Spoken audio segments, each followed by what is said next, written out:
বন্ধুরে, আল্লাহর রাস্তায় নসিহত করব, সুখের দিনে স্বামীর প্রশংসা করো, দুঃখের দিনেও যদি স্বামীর প্রশংসা করতে পারো, তাহলে আমি বলে গেলাম হযরত রাহিমার সঙ্গে তোমাদের জান্নাত নসিব হয়ে যাবে। আমি কি 5 মিনিটে হযরত রাহিমার কথাটা শোনাবো? আপনাদেরকে শোনাবো।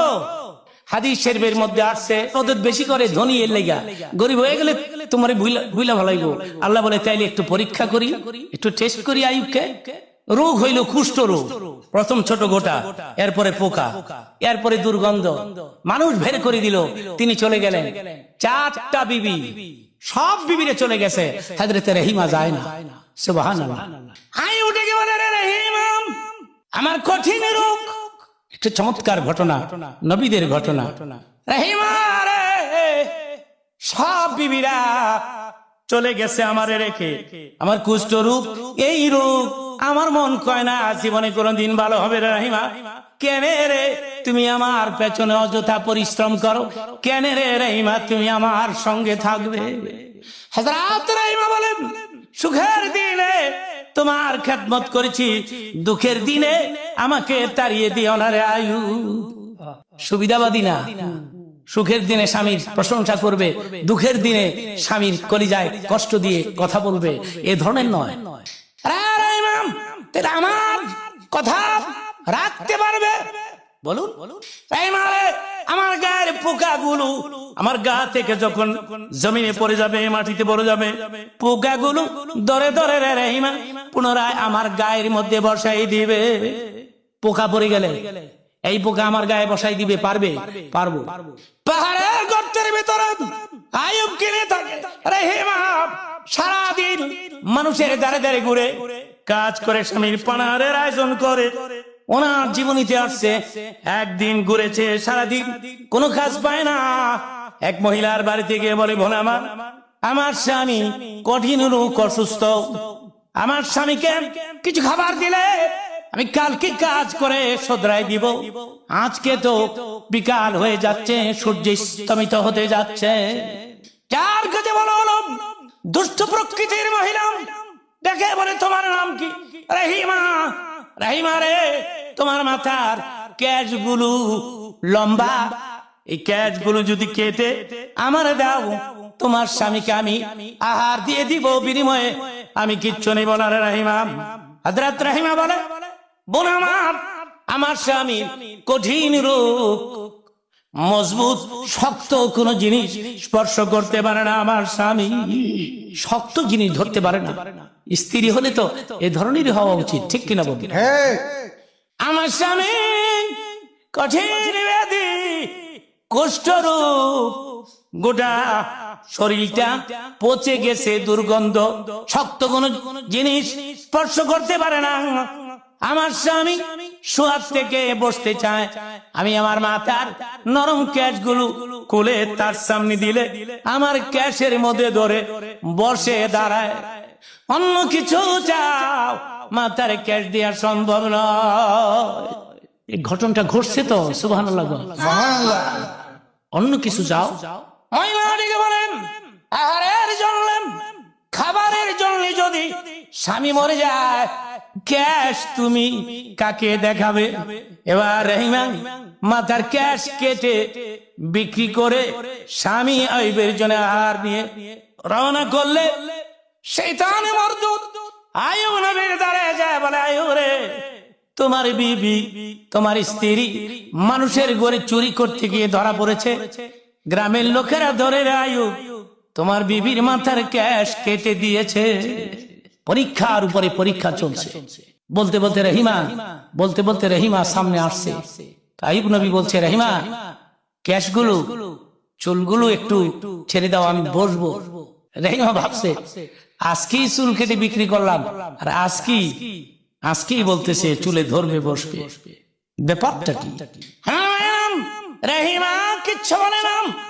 আইয়ুব বলে, রহিমা রে, মাথার আমি তো তোমাকে বলি নাই, আমার আহারের ব্যবস্থা করতে যাইয়া মানুষের ঘরে চুরি করো, আমি তো চুরি করতে বলি নাই রে রহিমা। তুমি চুরি করলা, আমার জন্য গ্রামের লোকেরা মাথার ক্যাশটা কেটে দিল, আর তুমি ক্যাশ বের করে দিতে পারতেছ না আমাকে। আমি বলেছিলাম চুরি করতে, চুরি করে আমার খাবারের আয়োজন করতে হবে। এই মা, করলাম কি আর হইল কি?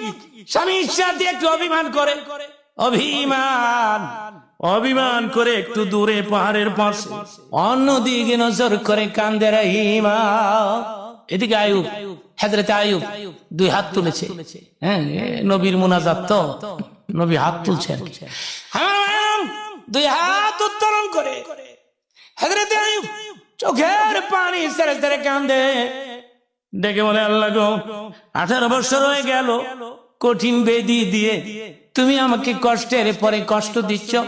কই গো আমার আল্লাহ, আমি তো তোমার জিকির ভুলে যাই নাই। আল্লাহ, আর কত কষ্ট পাবো আমি? আমার আদরের রহিমা আমার পানারের জন্য মানুষের ঘরে চুরি করে ধরা পড়েছে। আমার এইমার মাথার ক্যাশগুলো কেটে কেটে রেখে দিয়েছে। আল্লাহ গো, আর কত পরীক্ষা করবে তুমি আমাকে?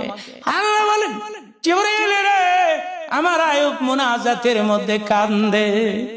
এই যে কত হৃদয় ভিতর ঘটনা। জিবরাইল রে, আমার আয়ুব যে কান্দে। জিবরাইল রে, আমার আয়ুবকে গিয়ে বল কেন কান্দে রে আমার নবী। নবী রে বল, জমিনে লাথি মারতে হযরত আয়ুব জমিনের মধ্যে লাথি মারলে সঙ্গে সঙ্গে পানির নহর জারি হয়ে যায়। জিবরাইল রে, পানির নহরে নামিয়া গোসল করতে বল আমার আয়ুবকে, ডুব দিতে বল আমার আয়ুবকে। আমার পানির ক্যানেলে, পানির নহর এবং খালের মধ্যে নামিয়া তিনি ডুব দিলে, ডুব দিয়া উঠার সঙ্গে সঙ্গে নজর করে দেখেন আয়ুব আগের মতো সুস্থ হয়ে যা, ভালো হয়ে গেছে আয়ুব। এখন পাহাড়ের আড়ালে একটু খেয়াল করবেন, পাহাড়ের আড়ালে আয়ুব রহিমাকে টেস্ট করার জন্য পাহাড়ের আড়ালে চলে গেছে। এদিকে রহিমা মনে মনে ভাবছে, স্বামীর সঙ্গে অভিমান করা, রাগ করা তো এটা তো উচিত না। আমি রাগ করে অভিমান করে অন্যদিকে নজর করে আছি। এ ফাঁকি যদি আমার আয়ুব মরে যায়, আমার আয়ুব যদি মরিয়া যায়, আমি কার কাছে ক্ষমা নিব? পেছনের দিকে নজর করে দেখি বিছানা খালি, আয়ুব না, নাই আয়ুব। এখন রহিমের অবস্থাটা কি আমি ভাষায় প্রকাশ করতে পারতেছি না, তবে কিতাবে যেমন আসছে আমি তেমনই আপনাদেরকে শোনাচ্ছি। ডানে বামে নজর করে, সামনে পেছনে, ডানে বামে নিচে উপরে নজর করে, তালাশ করে পায় না আয়ুব। এবার দুই হাত তুলতে তুলতে মাথার উপরে তুলে চোখের পানি ছেড়ে ছেড়ে কান্দে, ডেকে বলে, আল্লাহ গো, আল্লাহ গো, 18 বছর আমি আয়ুবের সেবা করেছি। আমি মানুষের দ্বারে দ্বারে চাকরানি কাজ করে আমার স্বামী পানাহারের আয়োজন করেছি। আল্লাহ রে, আমার আয়ুবের গা থেকে পোকাগুলো যখন ঝরে ঝরে পড়ে যেত মাটিতে, আমি ধরে ধরে বসাই দিতাম। আমার স্বামী গায়ে যখন চুলকালি হতো, আমি আমার জিহ্বা দিয়ে গা শরীর চুলকাই দিতাম। জিহ্বা দিয়া, জিহ্বা দিয়া রে আমি আয়ুবের গা চুলকাই দিতাম। কত পোকা আমার মুখের ভেতর দিয়ে এই পেটে গেছে, আমি হজম করেছি। পৃথিবীর কোন নারী পারে নাই, আমি হজম করেছি, পোকা খেয়ে ফেলেছি। ওরে, আমি আয়ুবের আহারের ম্যানেজ করেছি। হযরত আয়ুব মনে মনে কয়, তাইলে আমার রহিমা চোর না, আমার রহিমা চুরি করতে পারে না। আমার রহিমা আমার জন্য মাথার ক্যাশ কেটে বিক্রি করেছে। রহিমা চুরি করতে পারে না, রহিমা চোর না, এটা হয় না। আমার রহিমা চুরি করে নাই। মুনাজাতটা ছিল এইভাবে, মানুষ তো এভাবে করে, তিনি করতেছিলেন এভাবে। আল্লাহ রে, আমি তোমার জান্নাত চাই না, জাহান্নাম চাই না, আমি কিচ্ছু চাই না তোমার কাছে। আমার আয়ুবকে ফিরিয়ে দাও, দাও ফিরিয়ে। তিনি আয়ুবকে চাচ্ছেন, জান্নাত তো চাচ্ছেন না। চিল্লায় বলেন সুবহান। আল্লাহ বলেন, আয়ুব রে, খবরদার রহিমাকে জীবনে কোনোদিন কষ্ট দিও না।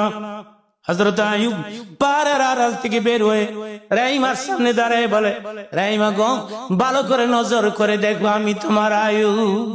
সেই জন্য আমি আর মাদেরকে অনুরোধ করে গেলাম, আপনারা সুখের দিনে স্বামীর সেবা করবেন, দুঃখের দিনেও যদি করতে পারেন তাহলে হযরত রহিমার সঙ্গে আপনাদের জান্নাত নসিব। কোনো কথা নাই, চিল্লায় বলেন মারহাবা। আপনারা বলুন, আমি শুনি।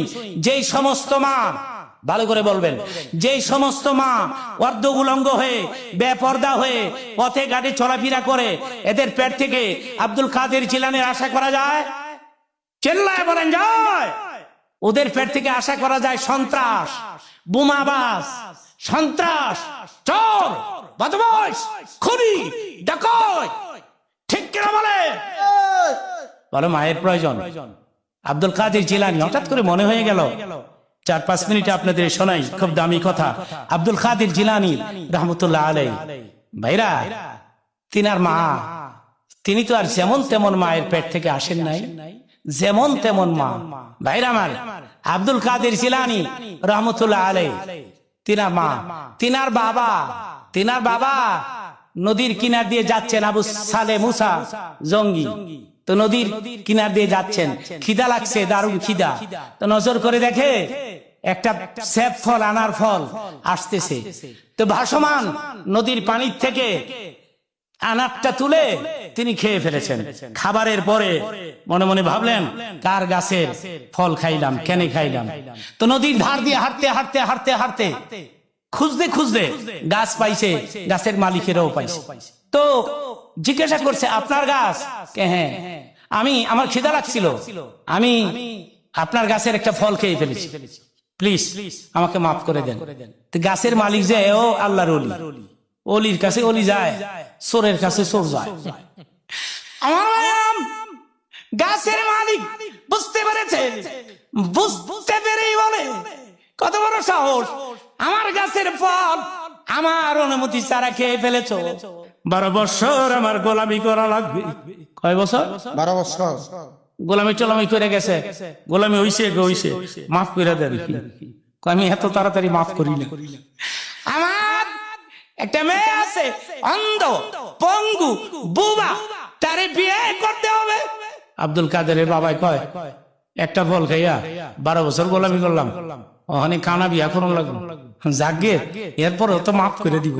বিয়া হয়ে গেল, চিল্লায় বলেন মারহাবা। বাসর রাত, স্ত্রী অপেক্ষা করতেছে। বাসর রাতে দরজা ধাক্কা দা উকি মেরা দেয়, এক সুন্দরী বইয়ে রয়েছে, বড় বড় চোখ, দরজা বাড়িয়ে গেছে। সোনার লাগন বাড়িয়ে গেছে। আমরা হইলে বাড়িতাম, কইতাম যেই বড় চোখ, কারণ ক্যারেক্টার লুজ হয়ে গেছে, আমাদের চরিত্র খারাপ। কেউ যদি জিনা থেকে বাঁচার চেষ্টা করেন, আল্লাহ রাব্বুল আলামিন বলেন, জিনা ব্যভিচার থেকে বাঁচার চেষ্টা করে আমি আল্লাহ নিজে তাকে সাহায্য করি। সপ্তম খানার ভেতরে হযরত ইউসুফ এবং জুলেখা, 7টা গেট সূরা ইউসুফের মধ্যে আছে। জুলেখা যখন ইউসুফ আলাইহিস সালামের পায়জামার গিরুগুলি খুলতেছিলেন, হ্যাঁ, জুলেখা যখন বারবার অর্ধ উলঙ্গ হয়ে ইউসুফের উপরে পড়ে যায়, তিনি পায়জামাতে গিরু চলে একটা উপরে লাগাইছে, আরো 6টা আর একটা কয়টা? 7টা। মানুষ কি পায়জামাতে গিরু লাগায় জিনা করার জন্য না জিনার থেকে বাঁচার জন্য? বাঁচার জন্য। আমার ইউসুফ জিনার থেকে বাঁচার জন্য পায়জামাতে একটা গিরু ছিল, আরো 6টা গিরু দিলি। ইউসুফ রে, আমি আল্লাহ তোকে সাহায্য করব। আমি করব? কেমনে করলেন? পায়জামার জুলেখা পায়জামার গিরুগুলো একটার পর একটা যখন খুলতেছে, 2-1টা যখন খুলছে, তখন ইউসুফ দেখতে পাচ্ছে যে পার্শ্বে একটা টেবিলের উপরে তোয়ালি যেন কি যেন তোয়ালি দিয়ে কি যেন ঢেকে রেখেছে। দেখে বলে, জুলেখা, তোয়ালির ভিতরে কি? জুলেখা বলেন, আমার দেবতা মূর্তি, আমি যার পূজা করি সকাল বিকাল। কেন রে জুলেখা, তোয়ালি দিয়ে ঢেকে রেখেছো? জুলেখা বলে, তোমার সাথে আমি জিনা করব, দেবতা দেখবে, আমি লজ্জা পাবো, সেজন্য তোয়ালি দিয়ে ঢেকে রেখেছি। মূর্তি দেখবে, হ্যাঁ, জিনা করলে, হ্যাঁ, এর লিগে তোয়ালি দিয়া শোয়াই থিস। এই তো হযরত ইউসুফ দুই হাত দিয়ে জুলেখাকে ধাক্কা মেরেছে। জুলেখা মূর্তি যদি দেখে তোর সাথে জানা করতে যে আমি, তাইলে আমাকে যিনি সৃষ্টি করেছেন, পৃথিবী যিনি সৃষ্টি করেছেন, যিনি সামিউন বাসীর, তিনি কি দেখবেন না রে জুলেখা আমি তোমার সঙ্গে জেনা করতেছি? খামোশ! ধাক্কা দিয়ে তিনি তাফসীরে জালালাইনের মধ্যে আসছে, পায়জামার গিরু যখন খুলতেছে একটার পরে একটা, তখন মুসসালালাহু ইয়াকুবা, হঠাৎ করে তিনি দেখতে পাচ্ছেন হযরত ইয়াকুব নবী সেই রুমের ভিতরে পাশে দাঁড়িয়ে আছে। জোরে কোন মিয়া! পায়জামার গিরু যখন খুলতেছে একের পরে এক, হযরত ইয়াকুব নবী দাঁড়ায়া রুমের কিনারে দাঁড়ায় ডাক দিছে, ইউসুফ রে, তুই নবী হবি, তুই জিনা করতে পারিস না।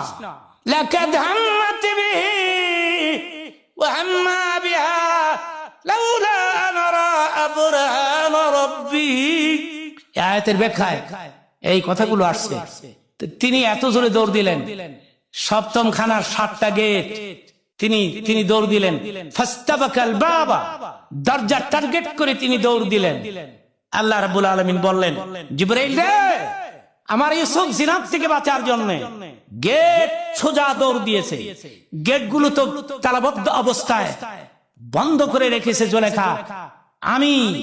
আমি তোকে 600 পাখা দিয়েছি, তুই একটা পাখা ইউজ করবি, তুই একটা পাখা ব্যবহার করবি, একটা পাখা দিয়ে তুই জোরে ধাক্কা দিবি, 7টি গেট ভেঙে চুরমার করে দিবি, আমার ইউসুফ বের হয়ে আসবে। এখন সুবহান আল্লাহ বলেন, মানুষ যখন জিনাত থেকে বাঁচার জন্য চেষ্টা করে, আমি এভাবে মানুষকে হেল্প করি, এভাবে মানুষকে আমি সাহায্য করি। বড় বড় চোখ আব্দুল কাদের জিলানীর পিতা চলে আসছে, এসে আব্বা হুজুরের কাছে গিয়া ডাক দিয়ে বলে, আব্বা হুজুর, এটা আমার স্ত্রী না, আপনি আরেকজন মহিলার রুমে আমারে পাঠাইছে। আপনি বলেছেন আমার বিবি অন্ধ হবে, পঙ্গু হবে, বোবা হবে।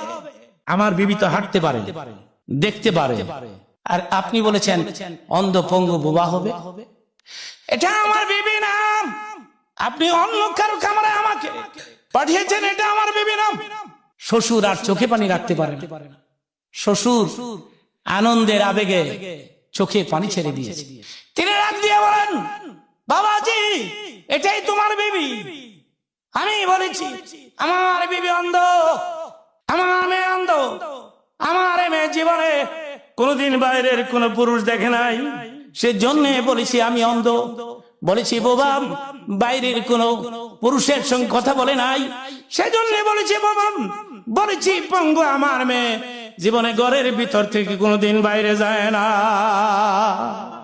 আব্দুল কাদের জিলানী রহমতুল্লাহ আলাইহির মা, আপনারা বলুন তো তারা বড় ভাইরা, এই ধরনের মহিলার পেট থেকে আব্দুল কাদের আসতে পারে না? চিল্লায় বলেন, পারে না? বেনারসি দেয়, আনারসি, বেনারসি, আনারসি, জর্জেট, পাকিস্তানি প্রিন্ট, ইন্ডিয়া ছাপা। আমার স্বামী বড় ভালো, সোনো দেয়, পাউডার দেয়, আলকাতরা দেয়।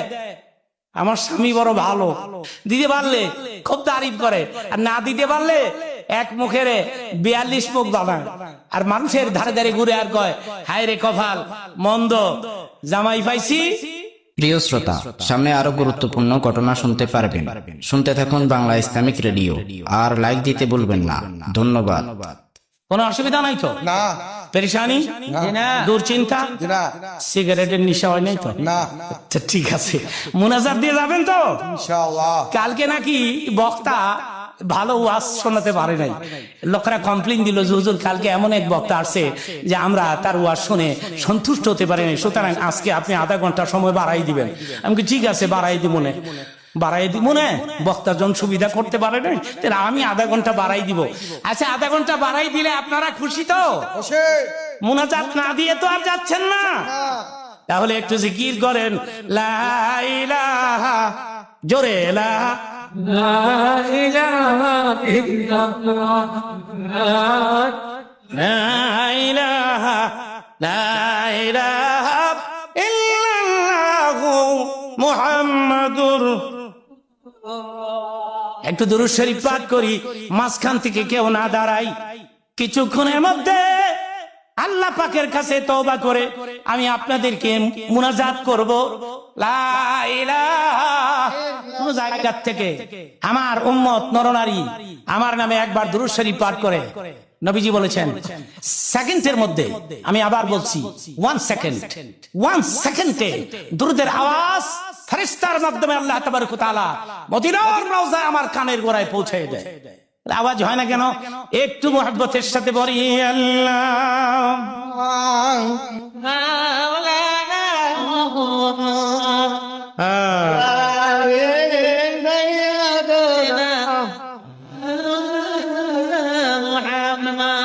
আল্লাহুম্মা